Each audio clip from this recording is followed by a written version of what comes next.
C'est ici, dans cet atelier situé à Fleuref, que tout commence. Ici que les murs en paille sont préfabriqués durant une vingtaine de jours. Première étape, la construction de l'ossature en bois. On y comprime dans cette ossature des ballots de paille, des petits ballots d'agriculteurs, le ballot classique, sur lequel après, toujours à l'atelier, on coule un enduit d'argile. Donc on a 4 cm d'enduitaire sur la face intérieure du mur.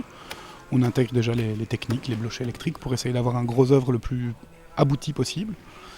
On fait aussi des caissons de toiture isolés en paille. Une fois préfabriqués, murs et caissons de toiture sont transportés en camion à Archy. C'est là que se construit l'annexe du Crier. Le centre régional d'initiation à l'environnement devait s'agrandir pour organiser ces animations. Il a choisi de le faire dans le respect de l'environnement. On souhaitait que les matériaux qui sont utilisés soient des matériaux respectueux de l'environnement.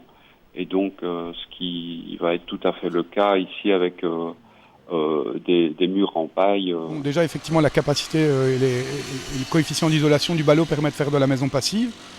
Mais au-delà de ça, ce qui est intéressant, c'est qu'on n'utilise pas d'énergie pour fabriquer le matériau. Et donc, un des gros problèmes de pas mal d'isolants, c'est qu'ils consomment beaucoup d'énergie pour leur production, plus le transport. Et aussi, on ne sait pas ce qui va en advenir en fin de vie. Si on fait de l'isolation en polyester ou en polyuréthane, peut-être que dans un siècle ou dans deux, quand il faudra abattre cette maison, ça va se retrouver dans une décharge. Enfin, on ne sait pas, il n'y a pas de gestion anticipée du déchet. Ici, si on devait démonter ce bâtiment, on peut récupérer toute une partie de la structure bois pour reconstruire. On peut aussi mettre la paille dans le fond de son jardin et en faire pousser des salades dessus. Sans compter que les matériaux utilisés viennent de Wallonie. C'est vraiment un atout important pour eux. Donc voilà, la paille est en région wallonne, le bois, le baradage, il vient de Cheftogne, la terre vient d'ici aussi.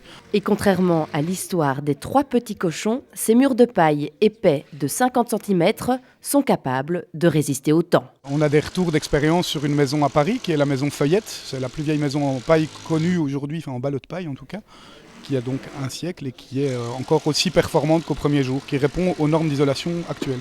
L'annexe du Crier est le premier bâtiment public que construit PailleTech. En moyenne, la société coopérative wallonne réalise une dizaine d'habitations par an, mais les commandes commencent à augmenter.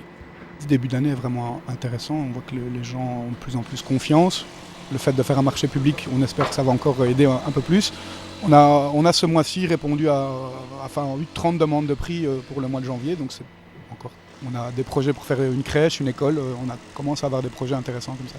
La construction de l'annexe du Crier a duré 2 jours. Reste encore à aménager le nouveau lieu d'animation qui sera opérationnel fin 2016.